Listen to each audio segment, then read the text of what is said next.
여러분, 지금 이 순간 잠시 모든 것을 내려놓고 자신의 마음을 가만히 바라보시기 바랍니다. 나는 지금 어떤 마음으로 살아가고 있는가?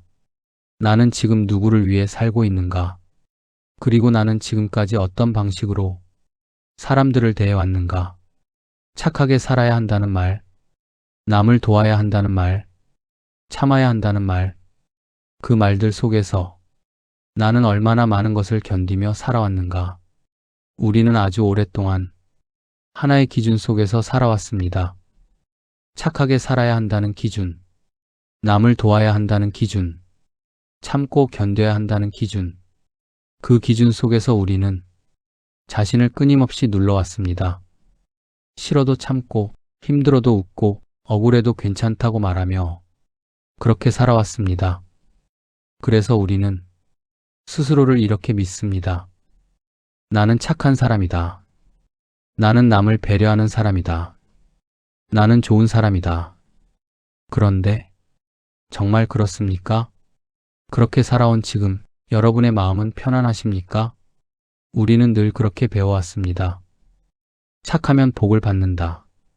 착하게 살면 언젠가는 돌아온다. 남을 도우면 결국 나에게도 좋은 일이 온다. 그래서 우리는 참 많이 내어주었습니다. 시간을 내어주고, 마음을 내어주고, 때로는 자존심까지 내어주었습니다. 왜 우리는 착하게 살았는데도 이렇게 지쳐 있는 것입니까? 왜 우리는 남을 도왔는데도 더 외로워지는 것입니까? 왜 우리는 이해해줬는데도 더 상처받는 것입니까? 왜 사람들은 고마워하기보다 더 많은 것을 요구하는 것입니까? 이 질문 앞에서 불교는 아주 냉정한 하나의 진실을 말합니다. 모든 것은 지은 대로 받는다. 이것이 인과입니다. 이 말을 들으면 처음에는 받아들이기 어렵습니다. 나는 이렇게까지 했는데 왜 이런 결과가 오는가? 나는 분명 선하게 살았는데 왜 삶은 더 힘들어지는가? 하지만 조금 더 깊이 들어가면 보이기 시작합니다. 내가 했던 그 선함 속에 무엇이 들어있었는지를 우리는 누군가를 도울 때 이렇게 생각합니다. 내가 도와줘야 한다. 내가 아니면 안 된다. 내가 저 사람을 바꿀 수 있다. 이 생각 아주 자연스럽게 느껴지지 않습니까? 하지만 불교에서는 이것을 집착이라 합니다. 아주 미세하지만 가장 강한 집착입니다.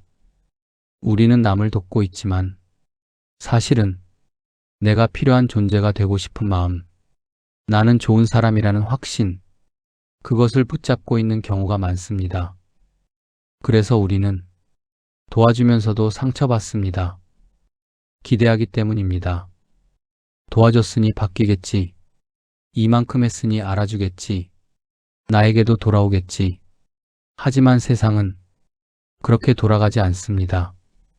오히려 반대입니다. 도와줄수록 더 기대게 되고 받을수록 더 요구하게 됩니다. 이것이 인과입니다. 여러분, 고통은 나쁜 것이 아닙니다. 고통은 깨달음으로 가는 문입니다. 그 고통을 통해 사람은 자신을 돌아보고 그 고통을 통해 비로소 변화할 수 있습니다. 그런데 우리가 그 고통을 대신 짊어져 버리면 그 사람은 결코 변하지 않습니다. 그래서 깨닫는 순간이 옵니다. 어느 날 문득 이렇게 느끼게 됩니다. 나는 그들을 도와온 것이 아니라 오히려 망치고 있었구나. 그 순간 마음이 변하기 시작합니다. 예전처럼 무조건 도와주지 않게 되고 예전처럼 모든 것을 받아주지 않게 됩니다. 그 변화는 갑작스럽고 낯설고 때로는 두렵습니다. 주변 사람들은 말합니다. 너 왜 이렇게 변했어? 너 왜 이렇게 차가워졌어? 하지만 그 차가움은 마음이 식은 것이 아닙니다. 비로소 진실을 보았기 때문에 생기는 자연스러운 변화입니다.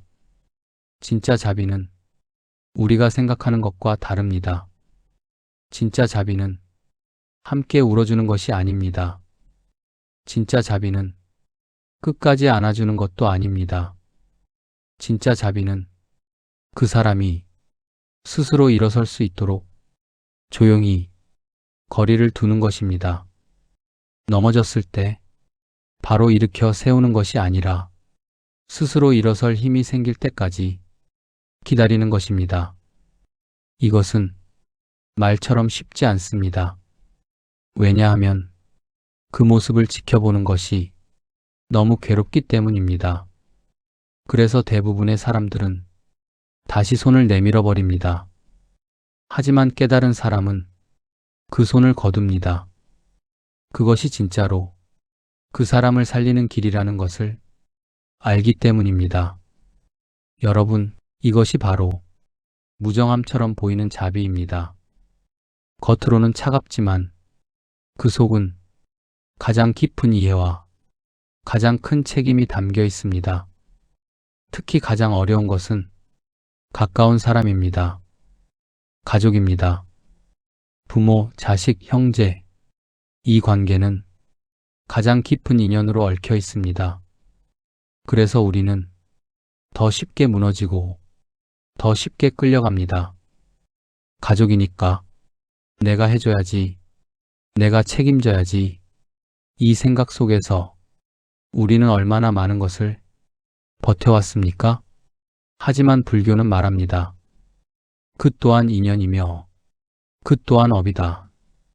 누군가의 삶을 대신 살아주는 것은 그를 살리는 것이 아니라 그를 묶어두는 일일 수 있습니다. 그래서 때로는 가장 가까운 사람에게 가장 냉정해야 합니다. 도와주지 않는 선택, 거절하는 선택, 거리를 두는 선택, 그것이 바로 진짜 자비가 되는 순간이 있습니다. 여러분, 우리는 자주 착각합니다. 따뜻함이 곧 사랑이라고. 하지만 진짜 사랑은 붙잡는 것이 아니라 놓아주는 것입니다. 그 사람이 스스로 설 수 있도록 뒤로 물러나는 것입니다. 그 길은 외롭습니다. 오해도 받습니다. 비난도 받습니다. 때로는 나 자신조차 흔들립니다. 하지만 그 길을 지나고 나면 마음은 완전히 달라집니다. 남의 감정에 휘둘리지 않고 남의 삶에 끌려가지 않으며 내 안에 단단한 중심이 생깁니다. 밖에서는 폭풍이 몰아쳐도 내 안은 고요합니다. 이 상태가 바로 깨어 있음이며 이 상태가 바로 수행입니다. 여러분, 이제 다시 묻겠습니다. 나는 지금까지 착한 사람이 되고 싶었던 것인가? 아니면 깨어있는 사람이 되고 싶었던 것인가? 이 질문을 피하지 않고 그대로 바라보십시오. 그 순간부터 삶은 조용히 바뀌기 시작합니다. 불필요한 인연은 정리되고 소모되던 감정은 사라지고 내 안에는 고요하지만 강한 힘이 생깁니다. 그때 비로소 알게 됩니다. 나는 차가워진 것이 아니라 제대로 서게 되었구나. 사랑이 사라진 것이 아니라 집착이 사라진 것이구나. 여러분, 마지막으로 한 말씀 드립니다.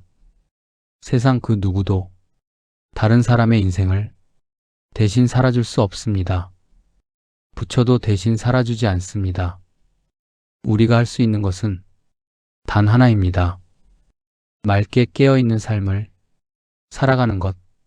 그 모습 자체가 가장 큰 가르침이며 가장 깊은 자비입니다. 오늘 이 법문이 여러분 마음에 작은 울림으로 남았다면 그것으로 이미 수행은 시작된 것입니다.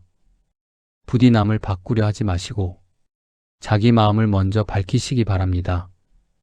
그 한 사람의 깨어있음이 세상을 바꾸는 가장 깊은 자비가 됩니다.